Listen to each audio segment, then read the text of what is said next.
Well, hello, all the listeners to Radio Entrepreneurs. My name again is Jeffrey Davis, and welcome back. Hope everybody had a great summer. We worked through the summer, but we also got our time to play here at Radio Entrepreneurs. Want to thank our host who built us this beautiful studio at MTP Software, Frank Sincata and that whole team. Thank you very much. Our next guest, Ed Evarts. Welcome. Great. Thanks for having me. Great. Ed, why don't you tell us about your practice and what you do? Sure. So I am founder and president of Excellius Leadership Development, and we really focus on three areas. The first area is one-to-one leadership coaching, and so I work one-on-one with business professionals to help them build their self-awareness on how they can be more effective in the workplace. Secondly, I do team coaching. So it's not just my clients that need someone to work with, but teams that need help being more effective and more productive.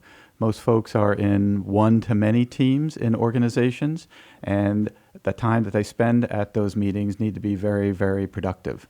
So I work with both the team leader as well as the team members to help ensure the time that they're spending is effective in whatever it is that they're looking to work on.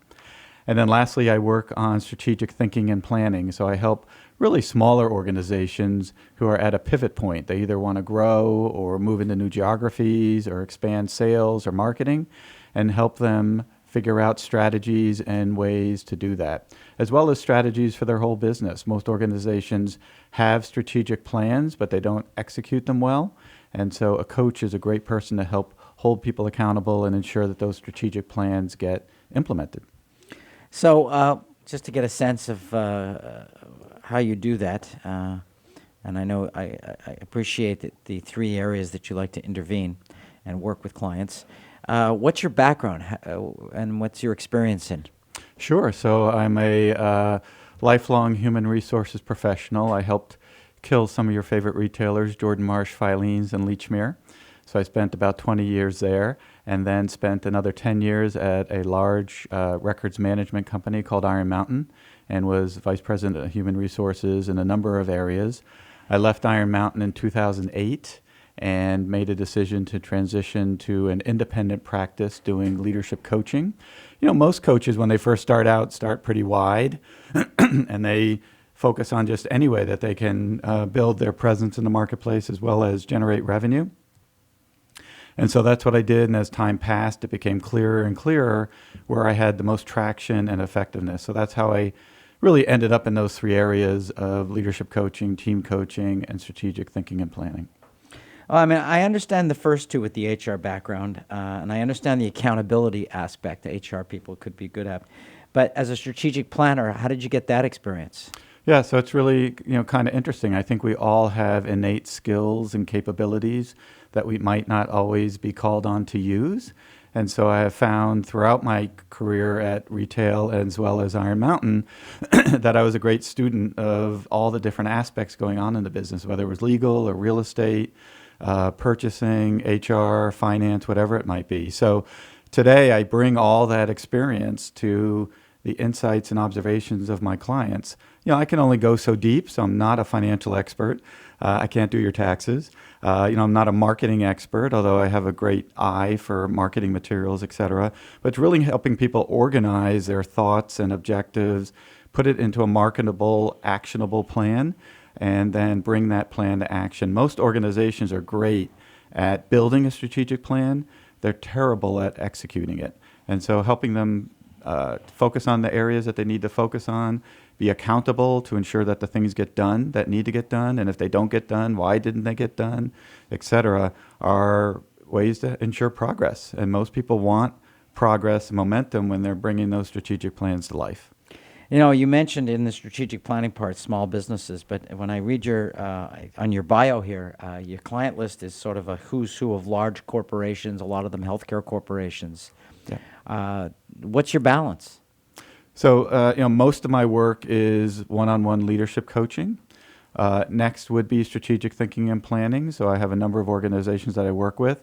Again, they seem to be smaller organizations. That's not been my goal, but that seems to be the ones that are most interested and don't have the deeper resources to be strategic. They've been in a particular spot for a number of years, and they want to move off that spot. Again, as I mentioned earlier, either geographically or functionally. And so I work with them to help them make progress.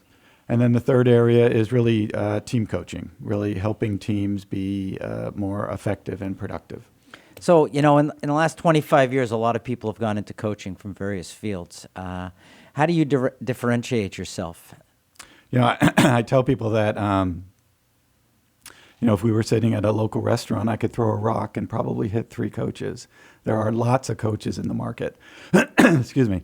Primarily it's my background. So the level of the organizations that I've been in are senior. I've presented to boards of directors.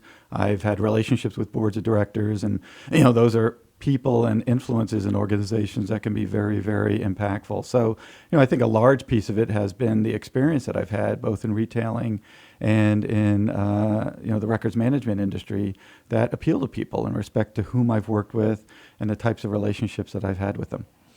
Do you work alone or do you have a team? So I am a team of one. So I do work alone. At least you can be accountable. You know where you always I'm are. the best boss I've ever worked for.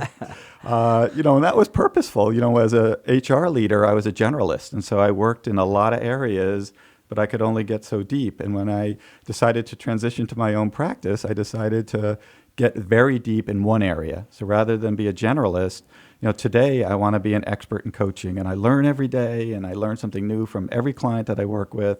And my goal is to be a leader in the coaching industry. And I want to get as deep as I can in respect to practices and behaviors and relationships with people to help them be more effective. Oh, that's great. Remind everybody, we are speaking with Ed Evarts of Excellius.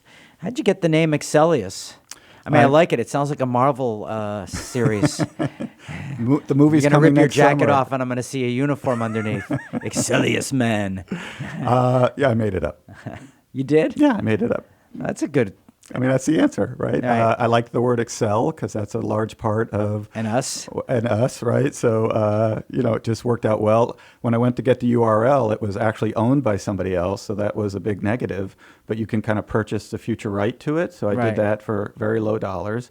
And then a couple of years in, I got an email saying the person has lost their rights to it, and it's now open to purchase, and I did. So, do you have frustrations as a coach? What are the things that, or I'm going to put it differently. Do you ever get a client and right away tell a client, I don't think that they're coachable? And what would be a non-coachable person? So I think there's 4 things that need to be in place for a coaching relationship to work. The first one is that the client needs to want to be coached. Not everybody wants to be coached, and it's for a variety of reasons that they may not want to be coached. But unless you want to speak with somebody and work with them in ways that are confidential and help you kind of expand your thinking and think about things that maybe you yourself have not been able to think of, it's not going to work. I've had the pleasure, although as I was training and working in this industry, hearing horror stories about people and their clients, I've only had to terminate one relationship. And that's a person that I worked with for over a year. And it just became increasingly obvious that they were just not going to change how they operated. And if you're not looking to do things differently by building your self-awareness on how others are experiencing you and thinking about how to do things a little bit differently, it's not going to work. So it hasn't happened too often.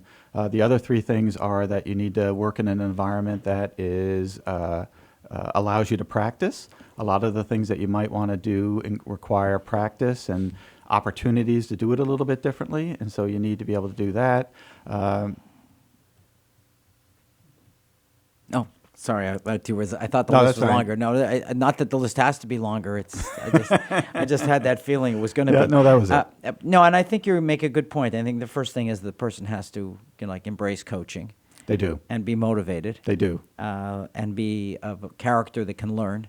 And I think the other part is the environment. You're right, because I've seen people who were being coached where the environment really was not conducive to growth or risk taking. Yep. It was more conducive to hiding out. Yeah, So- culture plays a huge role in how people operate. And you hear people say, well, I'm not like this at home. Right. And a large piece of that has to do with how the culture is. And there are some cultures that are very fast-paced, and you have to be a fast-paced worker or you won't survive. And there are other companies that are very slow-paced, and it can be very frustrating for a fast-paced person because they feel like the proverbial, turning to Queen Mary. culture plays a huge role. And so I spend time with clients understanding their culture and how they operate. I agree with that too. I'm different at home here than I am at home too, because I leave my boss in the house every day when I go to work. So, I'm bossless like you when I leave the house. There you go. Gotta love it. I become my boss when I leave the house. Ed, if someone's looking for you at Excellius, do you see the time goes fast? How would they find you? Sure. You can go to my website, which is excellius.com, or you can email me at ed@excellius.com, or you can call me at 617-549-1391. Great. Certainly happy to chat with you. All introductory conversations don't come with any cost. It's really identifying if you feel coaching, which may not always be what you need, but if coaching is something that you can use and benefit from. Oh, very professional attitude and good discipline to the way you've been approaching coaching.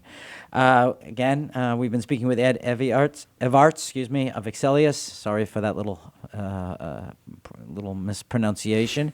My name is Jeffrey Davis. I get my name right most of the time, and we're going to take a break. We'll be right back after these messages. Thank you.